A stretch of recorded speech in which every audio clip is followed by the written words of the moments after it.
Whispers in the Night, A Journey with Kamau, the Silent Butcher of Nairobi. In the bustling metropolis of Nairobi, where the neon lights flickered and the streets teemed with life, there lived a man named Kamau. Tall and lean, with eyes that held a hint of sadness and hands that moved with the grace of a dancer, Kamau was more than just a butcher. He was a guardian of secrets, a keeper of hidden truths that lurked in the shadows of the city. From the moment he was born in the heart of Kibera, the sprawling slum that stretched like a scar across the landscape of Nairobi, Kamau knew that he was destined for a life unlike any other.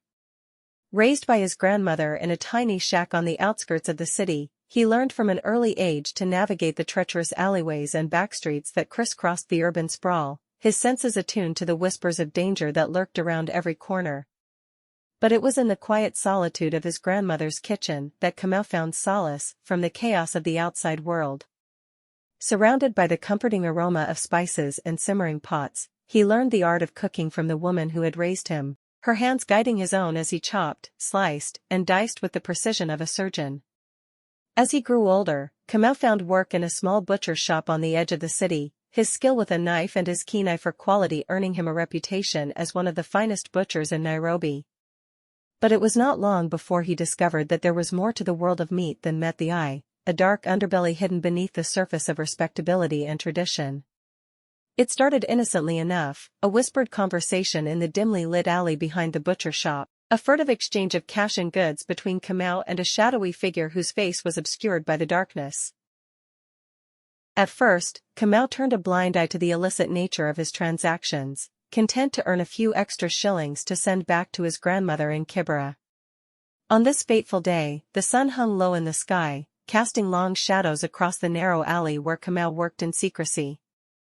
With practiced hands, he maneuvered the sharp blade, his movements swift and sure as he prepared to butcher the animal that lay before him. But as he raised the blade to deliver the fatal blow, a voice shattered the silence, freezing him in his tracks. "Kamau! What are you doing?" Startled, Kamau spun around to find his neighbor, Mama Niokabi, standing in the doorway of her small wooden shack, her face twisted in horror and disbelief. Behind her, a group of onlookers had gathered, their eyes wide with shock and outrage at the scene unfolding before them. Caught red-handed, Kamau felt the color drain from his face as he struggled to find the words to explain himself. But try as he might, he could not deny the truth of what they had witnessed. In his desperation to make ends meet, he had resorted to the unthinkable, slaughtering his neighbor's beloved pet in a desperate bid to feed his family. Mama Niokabi's cries of anguish pierced the air, her grief mingling with the anger and disbelief of those who had gathered to bear witness to the shocking betrayal. For years, Kamau had been a trusted member of the community, his friendly smile and willingness to lend a helping hand earning him the respect and admiration of all who knew him. But now, that trust lay shattered, replaced by a sense of betrayal and mistrust that threatened to tear the fragile bonds of their community apart. As Mama Niokabi cradled the lifeless body of her beloved pet in her arms, her tears mingling with the blood that stained her hands, Kamau felt a wave of shame wash over him. He had thought only of himself and his own family, blind to the pain and suffering he had inflicted on those around him in his desperate quest for survival. But as he looked into Mama Niokabi's eyes, so full of hurt and betrayal, Kamau knew that he could not undo the damage he had done.